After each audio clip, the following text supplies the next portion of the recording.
Okay, greetings. It is I, having rested a little bit this weekend, because I've been dealing with a deluge of just backlog of tiredness.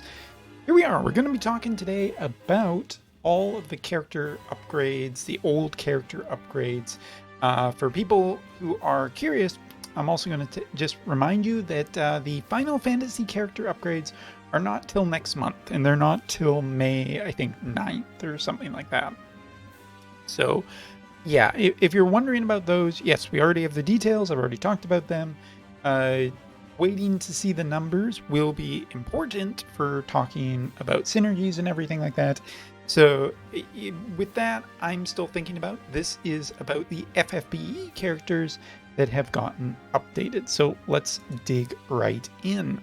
So today we have a bunch, and we're going to be starting off with Vern and Minwu because they are our two selection quest characters. So first off, Vern, we're looking at defense penetration of 20, accuracy of 20, with one of her skills getting upgraded, her basic skill, which looks same amount of range, same number of uses, but now it's getting single target resistance down with a 165 mod. This is okay, I think. Like, in certain cases, it's pretty well useful.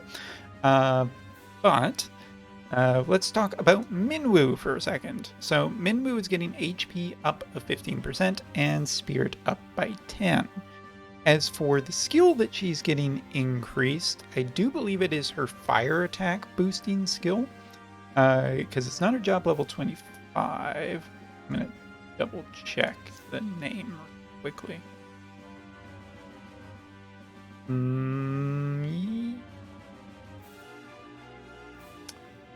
Gosh darn it, I did look at the skill and then I just didn't flat ignored some of the kanji. Alright, it's this one. So increase in agility for an ally by 25%, attack 40%, magic 40%, and heal. And also elemental chain resistance of 80. I don't know, Minwu is at least kind of... Vern to me feels a little uninteresting in the case that she's doing anything different or unique or really cool for her character. She just, kind of is a little bit better for single target teams. And as for Minwu, while she is giving a pretty nice boost here, elemental chain resistance is also kind of interesting for making that more tanky. But I think generally both of these characters, I think, fall flat for me because it's just the problem of limited resources. The fact that those resources are usually better served elsewhere. And you look at the potential of a 3-man team, not even a full team for PvE content, because that's not really needed yet on JP. Would you really sub this in on a magical one? I guess if you were building more of a defense team, but my problem with selection quest characters is most of them so far feel pretty underbaked, with I think Moraga being the one that I think is actually pretty good. And well, even I like Rage-Hez, I have not done upgraded her for the specific case that there's just better options usually for the cost, and I don't know, it doesn't feel worthy of a 140, especially because they're using the same resources that high-end characters are using. So my personal thing on both of these two is probably just a pass. Unless you can think of a specific case where it's really going to help you, I don't think either of these characters are worthy. So next two we're going to talk about are Charlotte and Rain, because they actually fall into similar categories, tanks. So Rain is getting a much needed agility boost and AoE resistance and natural elemental chain resistance. Now, I don't have anything to complain about here. These are all great things for him that he needs to do his job better. And elemental chain resistance, AoE resistance, and agility, there's just nothing here that I'm upset about. As for his support skill that's getting upgraded, Spirit AoE resistance, now debuff resistance of 30, which is a very, very good thing that I'm happy to see here. with an increased chance of being targeted, so natural hate. Rain is just a great upgrade for him. Exactly more of the stuff that I wanted to see on him, and in interesting quantities, enough to really push him back into the discussion of maybe. Put a pin in that, though, because we're going to come back and talk about Rain at the same time that we talk about Charlotte. Now, Charlotte is looking at a defense increase of 15, slash resistance and magic resistance of 20%, as well as the skill. But overall, the stats are generally really good here. Way more slash resistance, way more magic resistance, puts her good against different types of damage. And the upgrade that we're getting here, I was going to read the wrong one for a second there. Thankfully, I stopped myself. Is 100% defense to be increased by 20, spirit to be increased by 20. Protect and Shell are now up to 40% with a 100% chance of the HP regen for self. I mean, I like this ability beforehand. It's really just giving a higher Protect and Shell, which I actually am evaluating better nowadays. Since Guts and Re-Raise, there's a lot of cancel and whatnot, and it doesn't feel like there's as much Dispel floating around a lot of the times against Protect and Shell, at least from where I'm sitting. So I like Protect and Shell, and this, again, makes Charlotte really good. The question here for both Rain and Charlotte is not whether or not good enough, is what you've already invested into. If you've already invested into Alphonse, you're not going to need Charlotte. And if you already invested into UR Mont, you're probably just not going to need Rain. Like, double tanks using 2 UR horns for that is like maybe down the line. That's a luxury thing, right? So if you were looking for also like a tank in either of these elements, I think Charlotte is a fine choice for Thunder, especially if Alphonse has already gone past. As for Rain versus UR Mont, I still like UR Mont more because he has a status effect that's particularly nasty that he likes to use, and he has basically a full heal, which is usually better than just some defense up. So I'm gonna say that I like UR Mont better than Rain. And as for Charlotte, I think definitely Charlotte is a option for those who did not get Alphonse. But yeah, neither of these characters I would be particularly rushing down if they weren't my element. God, there's stuff to talk about multi-element, and that's going to be in a future video. The next up, Laswell, before we get to the lower tier characters. Laswell, what we're getting here is attack plus 20%, evasion rate plus 15, chance of being targeted for self down by 3, which is an interesting overall combination. Laswell's not one that I ever particularly think about evasion, but he does have a little bit of evasion in his kit. So the upgrade is to this one, and it's basically now a select 2 targets that is decreasing ice resistance by 40%, and a modifier up if the target has haste attached to it. I like this. I really still love these abilities where it's select a couple of targets, because it's something new that a lot of characters don't have access to yet. It's one of the reasons why I like Amnilus just so much, because it's a cool effect. But like, talking about this character in terms of a evasion character doesn't feel particularly useful. You might be able to surprise some people with ice, but the problem is that JP still has a million billion Sephiroths and high accuracy characters floating around, and now you have Barts too. So really what Laswell's update comes to is DPS, and the DPS here is fine, but it's not worthy of a UR horn. Ice has particular issues with accuracy, it feels like, a lot more lately, especially because a lot of other elements are getting a lot of accuracy. So I feel like this is not what Ice needs, and Laswell is sadly just a pass. Alright, next up we are getting into the lower tier characters, which are always easier to recommend because they're just easier to build.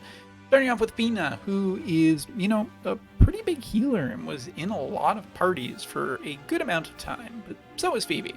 A magic resistance of 20%, AoE resistance of 10 basically means that she is more difficult to kill. As for her upgrade, basically her AoE heal, which let's just double check that. Nope, I was looking at the wrong one. It's her job level 25, which is not her healing ability. This is the one that I think is just the best overall in her kit, and one of the reasons why people use her so much.